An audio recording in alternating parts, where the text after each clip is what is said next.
taruh ya Tuhan remah, agar hati kami tetap percaya melalui pandemi, pencobaan, melampaui semua awan kelabu di atas kami. Kami akan melihat mujizat-Mu satu persatu.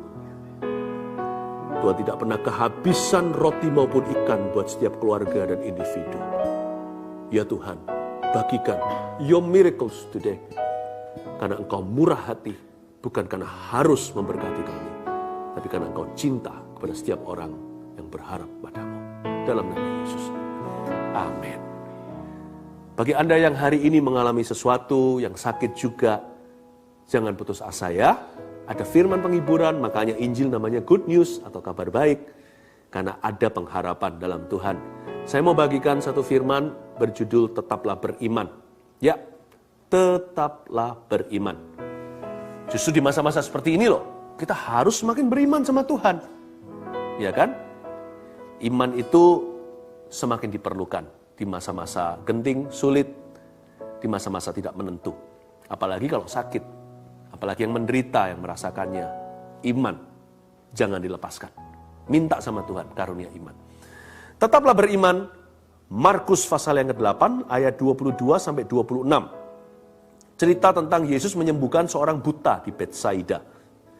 Hari-hari ini kami dapat laporan juga, dapat kesaksian. Tak lama yang lalu juga ada satu orang ibu yang buta karena injeksi terus. Lalu habis itu jadi rusak matanya, diobati nggak bisa, ya akhirnya buta total, satu mata, satu lagi semakin buram.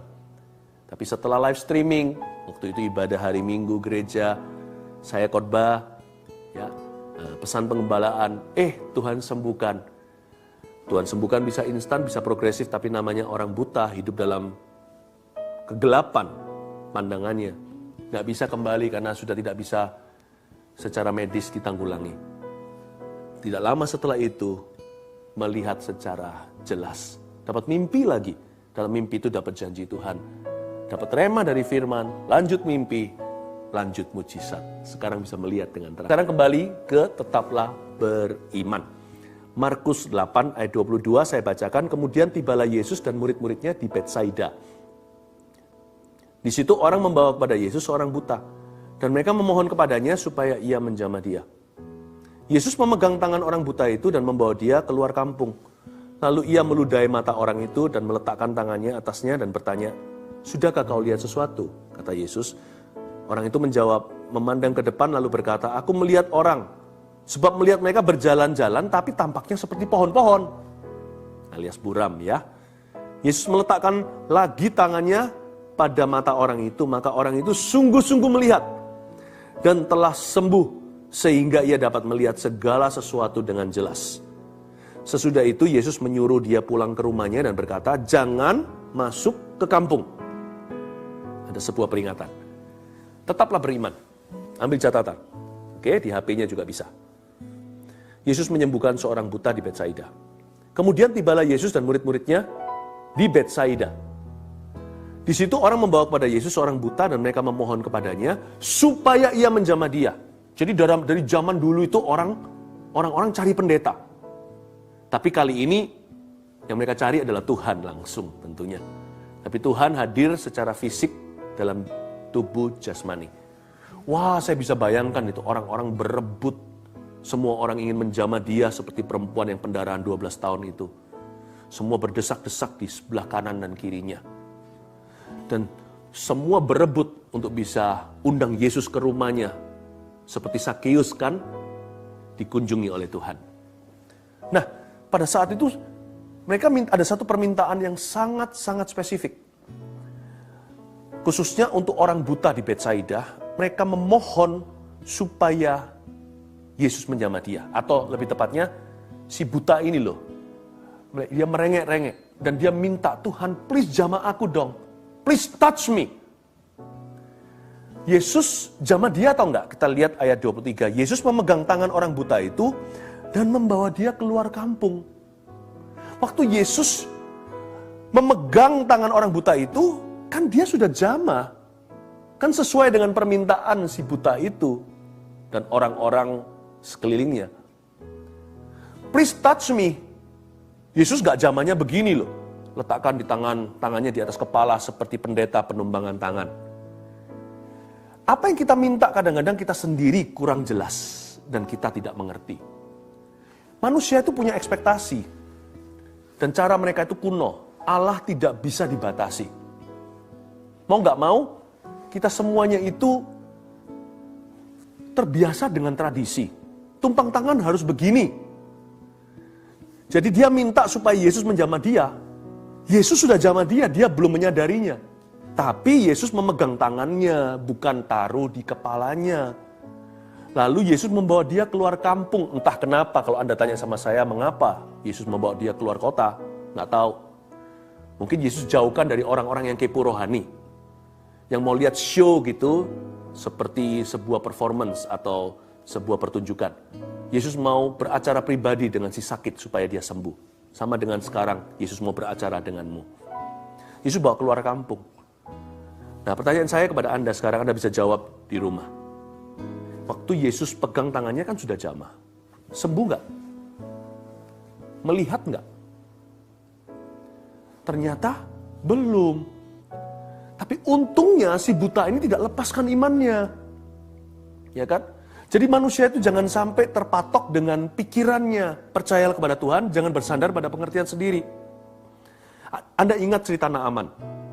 Ketika dia datang, mau disembuhkan dari kustanya atau lepra, dia disuruh mandi di sungai Yordan 7 kali, cemplungkan diri.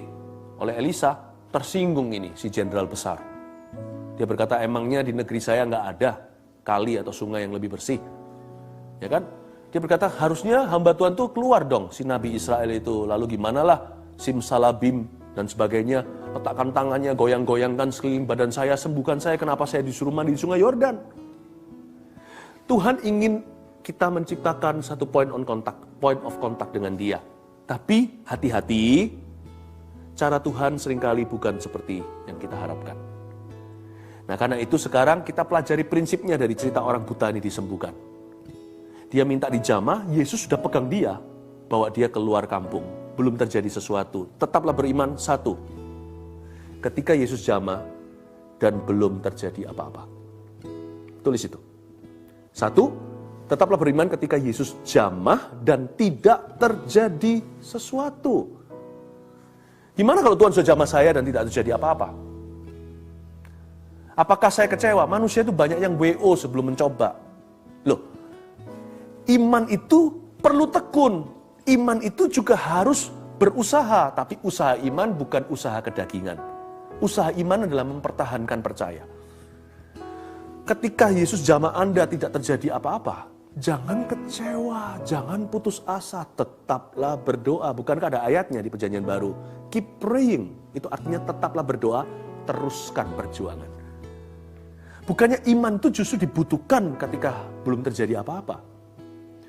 Sama dengan orang lagi ujian zaman dulu nih, belum computerized, ya kan? Pakai pensil, pakai pena. Lalu habis itu, ketika baru lihat ujiannya, malah dibuang tuh pensil ke tempat sampah.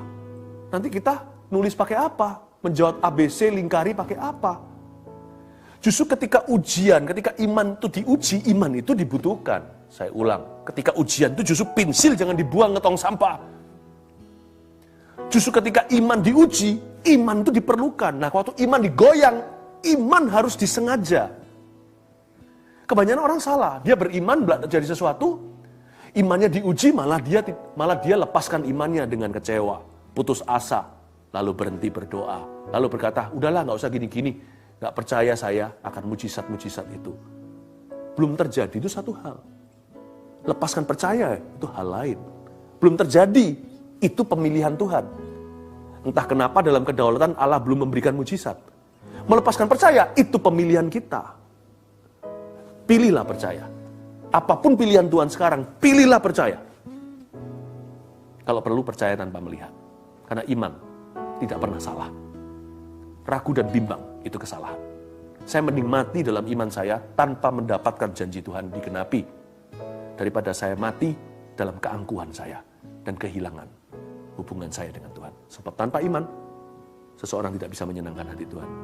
Iman adalah bukti dari segala sesuatu yang Iman adalah dasar dari segala sesuatu yang kita harapkan, Ibrani pasal 11 ayat 1. Dan bukti dari segala sesuatu yang belum kita lihat.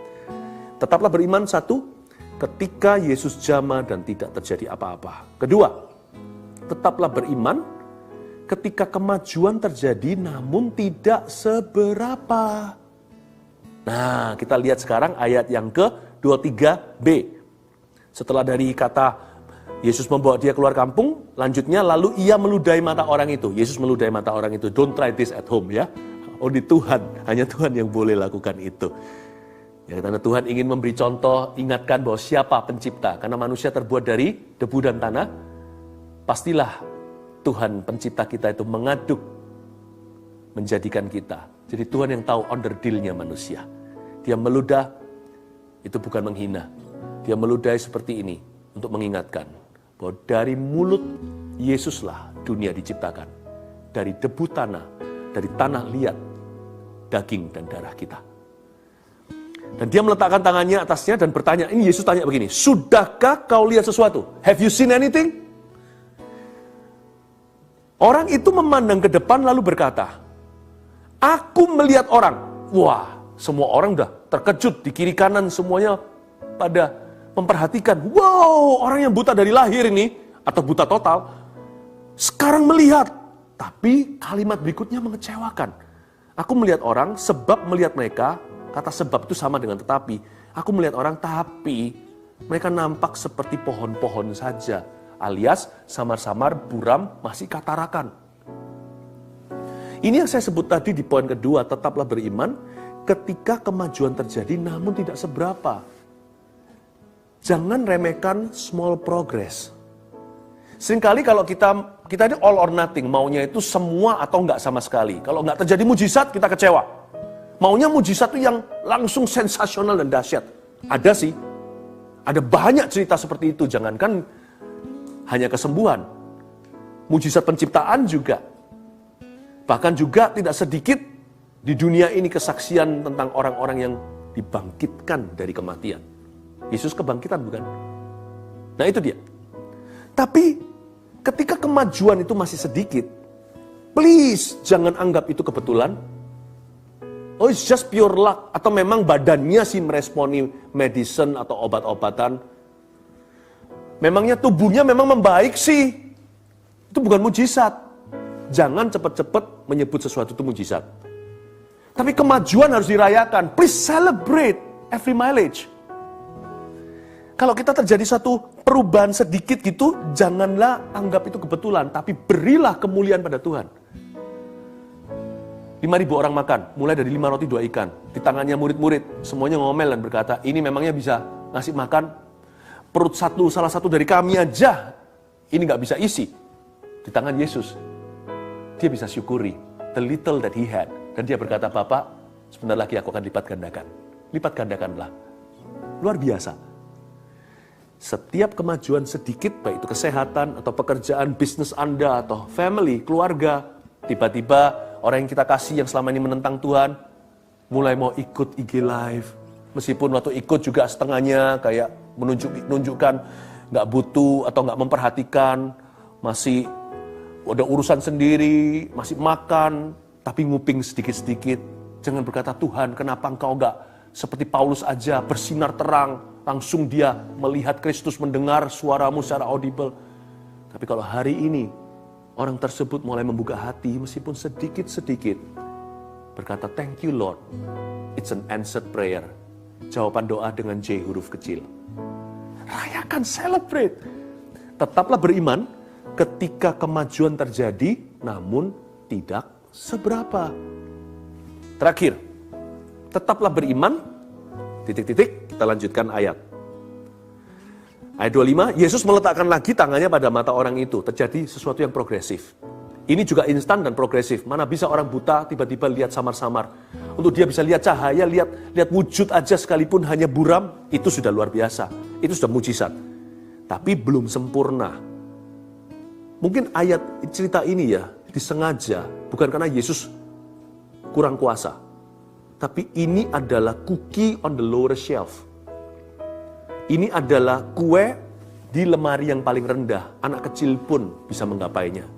cerita ini supaya bisa relevan, membuat kita merasa relevan dan kemajuan kita bisa diukur. Bisa ditakar. Saya kadang-kadang merenungkan kenapa ya Yesus harus menumpangkan tangan 2 kali, meletakkan lagi, baru orang itu melihat sungguh-sungguh. Mungkin untuk to encourage someone like me, untuk mendorong, untuk menghibur, menguatkan orang-orang seperti saya yang imannya nggak sempurna, yang kadang-kadang ragu, dan nggak bisa membuat mujizat. Saya nggak bisa loh membuat mujizat. Membuat nyamuk kecil aja saya nggak mampu. Membuat semut aja nggak bisa. Nggak bisa, hanya Yesus yang bisa. Orang-orang yang low self-esteem, yang merasa tidak percaya diri seperti you and me. Ini firman akan dear, sangat dekat di hati. Tapi lihat ya, Yesus meletakkan tangannya lagi pada mata orang itu, progressively dia sembuh. Maka orang itu sungguh-sungguh melihat. Kata sungguh-sungguh melihat itu 100% melihat. Dan telah sembuh. Kata sembuh itu totally healed. Sembuh tanpa kambuh. Saya imani untuk kondisi Anda. Kalau penyakit Anda itu yang memang notabene patronnya kambuh-kambuhan. Sehingga ia dapat melihat segala sesuatu dengan jelas. Sesudah itu, ini yang interesting di ayat yang ke-26. Saya mau kita belajar poin terakhir, tetaplah beriman, titik-titik. Sesudah itu Yesus menyuruh dia pulang ke rumahnya dan berkata, jangan masuk ke kampung. Jangan masuk ke kampung. Yesus kan bawa dia keluar kota. Sekarang nggak boleh melalui jalan yang sama dia pulang dan nggak boleh kembali ke kampung. Bukan, nggak tentu kampung halaman, tapi kampung tempat dia biasanya nongkrong di situ sebagai orang buta. Tetaplah beriman. Yang pertama tadi, ketika Yesus jamah dan tidak terjadi apa-apa. Tetaplah beriman. Kedua, ketika kemajuan terjadi namun tidak seberapa. Tetap beriman. Ketiga, setelah mujizat terjadi dan jangan kembali ke kehidupan lama. Si buta ini nggak tahu kenapa nongkrong di situ sama pemuda-pemuda kampung. Mungkin itu adalah borok rohaninya kali. Disitulah dia mengeluh-mengeluh. Atau mungkin siapa tahu itu jadi profesinya. Dia suka duduk di situ meminta-minta.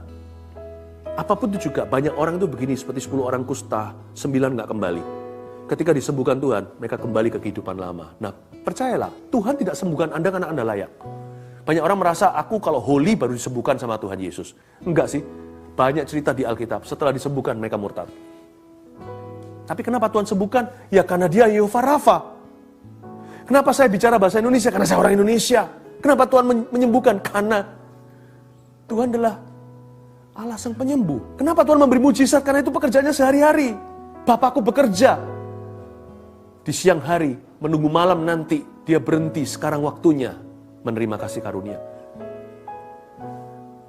Banyak orang itu disembuhkan, padahal sebagian besar atau hampir semua atau semua tidak layak menerima. Jadi ini adalah suatu penghiburan buat Anda yang merasa harus layak dulu. Tapi juga peringatan bahwa kesembuhan tidak otomatis mendatangkan pertobatan. Tahukah Anda? Karena itu saya tidak suka hanya menyembuhkan, saya tidak suka hanya mendoakan kesembuhan. Saya tidak bisa sembuhkan. Sekali lagi, I cannot heal you. I cannot even heal me. Saya tidak bisa sembuhkan diri saya sendiri. Saya tidak suka hanya mendoakan untuk kesembuhan. Selalu you send your word and heal my disease. Ayatnya begini kan? Di Perjanjian Lama, kau utus firman-Mu, kau berfirman dan sembuhkanku. Saya selalu yang paling hobi, bukan paling hobi, ini komitmen dedikasi untuk mengarahkan mata bukan kepada apa yang Yesus sanggup lakukan untuk Anda. Mengarahkan mata kepada siapa Yesus untuk Anda dan saya. Oh haleluya. Cintai dia, kasih dia, bukan karena dia menyembuhkanmu. Dan jangan membenci dia kalau dia belum menyembuhkanmu. Tetaplah beriman setelah mujizat terjadi. Dan jangan kembali ke kehidupan lama. Jikalau Anda disembuhkan apalagi, don't return to your old way of life. Jangan kembali kepada kehidupanmu yang dulu dalam kegelapan, dalam dosa itu. Tapi jangan juga mengancam Tuhan. Kalau Tuhan tidak sembuhkan, aku kembali ke kehidupan lama. Yang rugi siapa kalau masuk neraka? Yang rugi siapa kalau mengalami penghakiman kekal? Tapi juga jangan mencoba menyogok atau menyuap Tuhan. Ada banyak orang itu begini, baik yang mendoakan maupun didoakan. Ini cara yang salah. Kalau aku sembuh, aku akan melayani. Seolah-olah Tuhan butuh gitu. Rendah hati aja bilang, please heal me, oh Lord, and I will be healed. Nggak usah kasih embel-embel segala. Kalau kita berkunjung, melakukan pelayanan kunjungan, kalau kita sebagai pelayan Tuhan kurang berhikmat atau kurang mengenal Tuhannya dan jalan-jalan Tuhan, kita juga berkata, saya doakan kalau sembuh, datang ke gerejaku. Kalau sembuh, memberi persembahan. Jangan begitu. Jangan begitu. Lain cerita ke gereja, lain cerita persembahan, melayani, itu pengajaran lainnya. Sembuh dengan belas kasih aja, masyiku, doakan. Sembuh tidak sembuh, urusan Yesus bukan. Tapi Anda menangis dulu dan beriman untuk mereka. Nah, tidak usah pakai cara begitu. Jangan menyuap Tuhan. Dan jangan mengancam. Orang disembuhkan, tidak harus datang ke gereja yang saya gembalakan. Tidak harus memberi persembahan. Emangnya bisa beli gitu? Roh Kudus bisa dibeli dengan berapa duit, berapa uang, seperti Simon si penyihir yang ditegur sama Petrus, enyahlah kau dan pemberianmu ke neraka. No. Kalau kita mau masuk ke pelayanan kesembuhan, harus dipenuhi dengan ketulusan. Kalau enggak, jangan masuk ke sana. I don't have a healing ministry. I only have Jesus who has a healing ministry. Saya tidak punya pelayanan kesembuhan, saya hanya punya Yesus yang menyembuhkan. Dia diurapi oleh Allah untuk mendatangkan kebaikan dan melepaskan setiap orang dari belenggu setan. Dan dia akan melakukan yang sama buat Anda. Tetaplah beriman, satu. Ketika Yesus jamah dan tidak terjadi apa-apa. Tetaplah beriman, dua. Ketika kemajuan terjadi namun tidak seberapa. Tetaplah beriman, tiga. Ketika mujizat terjadi dan please jangan kembali ke kehidupan yang lama. Jesus loves you. Mari kita berdoa. Bapak ibu saudara yang sakit, simple saja. Letakkan tangan di bagian yang sakit, kalau itu fisik. Kalau ini penyakit Anda adalah hati, bukan jantung, hati, liver itu bukan badan, tapi emosi, rohani, hubungan, ya kan? Maka letakkan tangan di dada seperti ini, supaya Tuhan memulihkan. Sebab hati pun perlu pemulihan. Antara Anda letakkan di bagian tubuh Anda, tapi kalau diletakkan di bagian tubuh yang agak memalukan, kurang nyaman, letakkan saja di dada juga. Kita berdoa sama-sama, yuk. Ini point of contact, ini kontak iman kita. Yesus menjamah, dengan iman saya pegang tangan Anda, saya bawa keluar kota bersama dengan saya. Keluar kota itu namanya hadirat Allah, di mana tidak ada orang kepo rohani. Setiap orang pribadi lepas pribadi, Allah beracara secara sungguh-sungguh. Ulurkan tanganmu ke depan, layar gadget atau kalau ini disambung ke TV or whatever, atau HP Anda, ulurkan ke depan sekarang. I rebuke that sickness. Aku tengging sakit penyakit itu. In Jesus name, dalam nama Yesus, apapun namanya, kanker, tumor, alergi, kategori apapun juga, kelenjar, di dalam nama Yesus, I rebuke you sicknesses. Hai sakit penyakit, di dalam nama Yesus, aku tengging kamu. Aku tengging sakit penyakit ini dalam nama Yesus. I speak healing. Aku deklarasikan, ucapkan kesembuhan di dalam nama Yesus Kristus. Tuhan berfirman dan sembuhkanmu. Pergi di dalam nama Yesus. Aku kutuki pohon ara itu yang berakar dalam tubuh seseorang, khususnya yang berakar di dalam hati mereka. Yesus bukan hanya sembuhkan jasmani, Yesus pulihkan penyakit yang gak kelihatan juga, yang bukan badani. Di dalam nama Yesus receive healing. Terima di dalam nama Yesus. Saya melihat ada satu orang, lehernya seperti ada benjolannya, tapi di dalamnya banyak air seperti kelenjar air gitu. Apa namanya saya nggak ngerti, nggak tahu apa.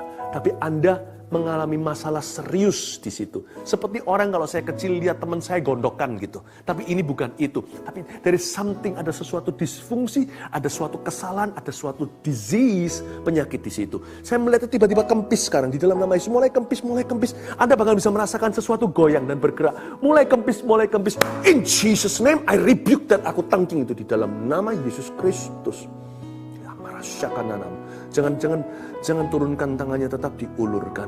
Satu orang yang batuknya sudah begitu parah, batuk keringnya, tidak ada dahak atau flemnya, tapi Anda merasa takut apa saya kena COVID atau apa dan sebagainya. Kalau Anda batuk cukup sampai perut Anda pun kram.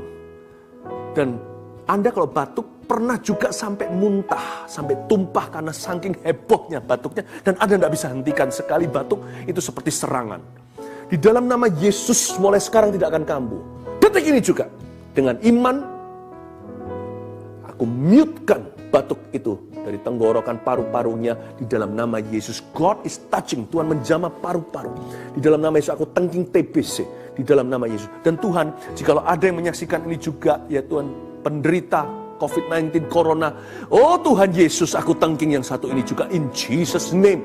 Aku minta Roh Kudus turun ke paru-paru, turun ke tenggorokannya, turun ke organ-organ tubuh, turun ke jantungnya. Orang tua itu Tuhan, di dalam nama Yesus. Dan anak muda tersebut. Ya Tuhan Yesus, aku perintahkan demam itu untuk pergi di dalam nama Yesus. Demam berdarah, saya dengan demam berdarah. Trombositnya mulai sekarang akan naik. Increase, mulai normal in Jesus' name. Lebih cepat daripada prakiraan dan praduga, lebih cepat daripada prediksi medis dan dokter. Oh Tuhan menolongmu, memberimu kesehatan, kekebalan tubuh. Di dalam nama Yesus, temperatur itu kembali normal. In the name of Jesus. Saya melihat orang mulai keringatan, orang-orang yang demam mulai disembuhkan Tuhan. Orang yang keringatan, seperti tiba-tiba Anda keringatan, padahal tadi kedinginan karena demam badan. Ini bukan hanya demam berdarah, demam apapun juga. Saya melihat orang-orang yang panasnya tinggi. Tuhan tidak tunjukkan sakit penyakitnya, namanya apa. Tetapi Tuhan tunjukkan gejalanya, the storm. Kalau Tuhan tengking angin itu, maka reda juga ombak. Aku perintahkan akar penyakit itu tercabut. Karena tidak ditanam oleh Bapa. Demam itu turun, saya lihat orang itu mulai berkeringat. Sekarang tiba-tiba berkeringat seperti Anda kehujanan. Oh sembuh, be healed in Jesus name. Sembuh di dalam nama Yesus. Ada satu orang jempol kakinya, ibu jari kakinya, itu seperti ada lubangnya. Entah karena apa, apakah ada situasi diabetes, saya nggak ngerti, saya bukan dokter. Ini bukan konsultasi kesehatan. Saya hanya menyampaikan apa yang tiba-tiba lewat aja di hati saya. Saya harus cepat. Kalau nggak cepat, Roh Kudus saya akan ketinggalan. Saya harus cepat memberitahu kepada Anda, uji segala sesuatu ya. Seperti di ibu jari Anda itu ada satu luka, seperti ada apa itu, seperti ada kulit yang mencuat seperti itu. Anda pernah cabut, lalu itu jadi luka lebih parah, dan itu basah, tidak kering, dan itu susah, dan itu sakit sekali, sehingga Anda merasa seperti demam juga badannya, meskipun tidak panas tinggi. Dan di bagian ibu jari itu seperti kram, seperti Anda enam. Anda merasa seperti semutan di situ, dan ada perasaan bengkak sampai ke sini. God is healing that. Bengkak itu mulai kempis di dalam nama Yesus, dan daerah ibu jari itu sekarang Tuhan sembuhkan. Itu saya lihat luka itu tertutup, mulai menutup. In Jesus name, dalam nama Yesus. Terima kasih Tuhan. Kanker kau pergi, tumor kau pergi. Aku tengking in Jesus name. You filthy spirit, come out in Jesus name. Dalam nama Yesus Kristus. Terima kasih Roh Kudus. Kau jamah setiap orang. Oh haleluya, haleluya. Tuhan, terima kasih. Saudara terkasih, Yesus mengasihimu. Yang saya bentak adalah penyakitmu. Yesus sangat cinta padamu. Haleluya. Dan dia adalah penyembuhmu. Let me introduce to you, ladies and gentlemen, your Jehovah Rapha, Allah penyembuhmu. Dia ada di sini. Dia mengelus-ngelus. Saya melihat seperti Tuhan mengelus-ngelus orang ke sana. Oh, ada beberapa orang juga merasakan seperti dielus-elus kepalanya. Itu bukan perasaan saja, dan saya tidak mencari manifestasi. Tapi seperti dielus-elus. Banyak orang tertolak sekarang merasa diterima oleh Tuhan. What a beautiful Savior. Saya rasa seperti ada orang-orang yang dielus-elus sekarang oleh Tuhan. Seperti dibelai-belai kepalanya. Dibelai-belai kepalanya. Jesus loves you. Ada satu orang tua bahkan pakai kacamataan. Saat ini juga Anda pakai hem sekalipun di rumah, tapi hem pendek seperti ini putih, dibuka kancingnya 2 di sini sekarang. Anda mau nangis malu karena Anda adalah seorang ayah. Tapi saya melihat rambut Anda yang sudah berubah, mulai dilus-lus dan dibelai oleh Tuhan. Anda adalah orang yang tidak punya figur ayah. Dan Tuhan menunjukkan Dia mengasihimu. Anda belum sungguh-sungguh, bahkan belum terima Yesus. You have not received Jesus. Yesus mengasihimu. Anda tidak usah bertanya apakah ini saya atau bukan. Hatimu tahu. Jesus loves you. Terimalah Yesus. Bukan kebetulan hari ini Anda menonton ini diajak oleh keluarga Anda. Jesus loves you. Yesus ada di sini. Dia berfirman dan menyembuhkan setiap orang yang berseru kepadanya. Tetaplah beriman, jikalau Anda belum mengalami apa-apa. Haleluya. Angkat tanganmu bersama-sama. Kaulah Tuhan. Kaulah Tuhan, penyembuhku. Kau sembuhkan sakitku. Kau berfirman dan sembuhkanku. Kaulah Tuhan penyembuhku.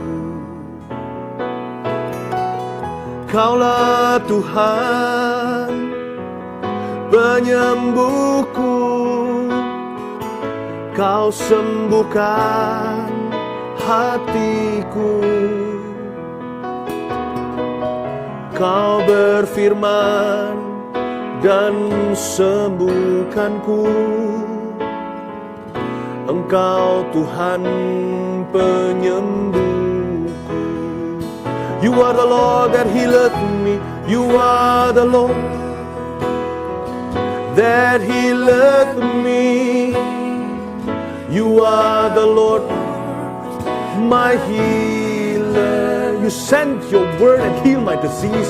You send your word and heal my disease.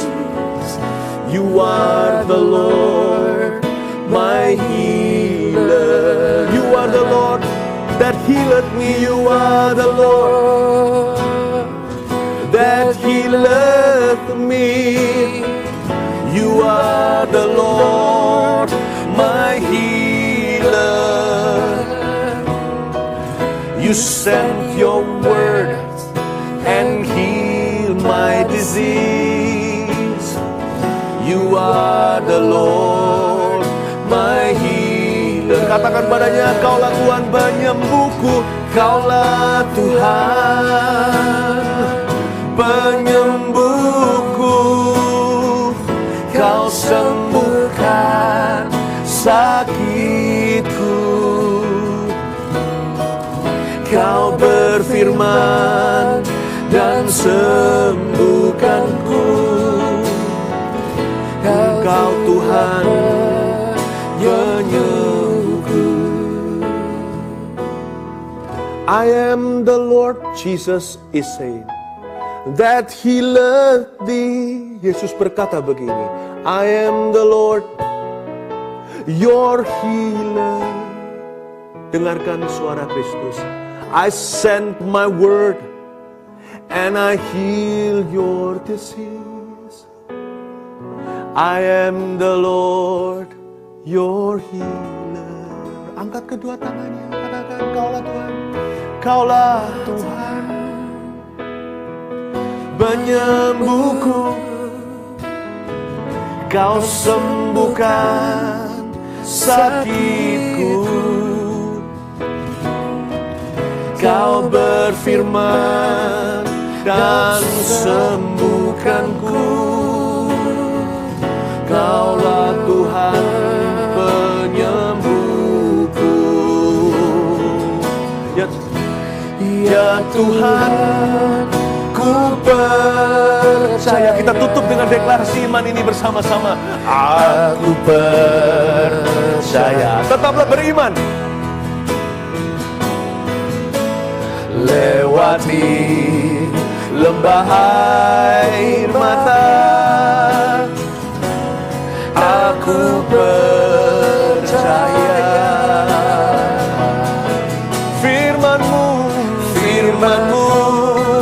ya dan amin. Aku percaya. Kemenangan sudah Kau jamin. Kemenangan sudah Kau jamin. Aku percaya.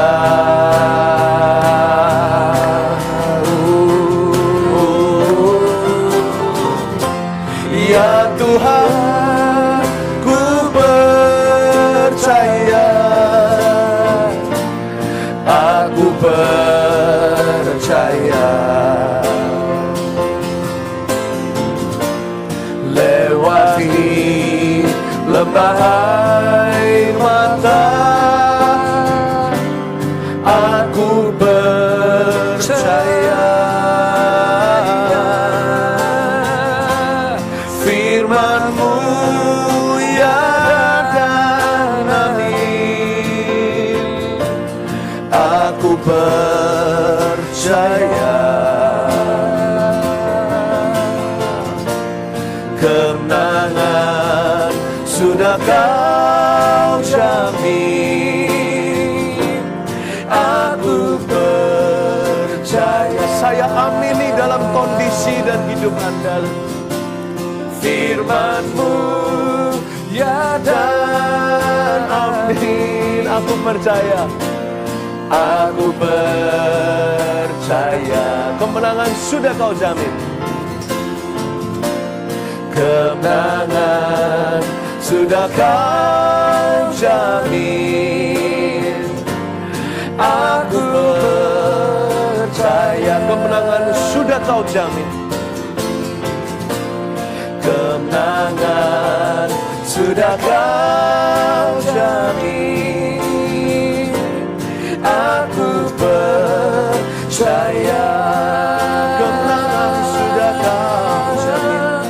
Kemenangan sudah kau jamin.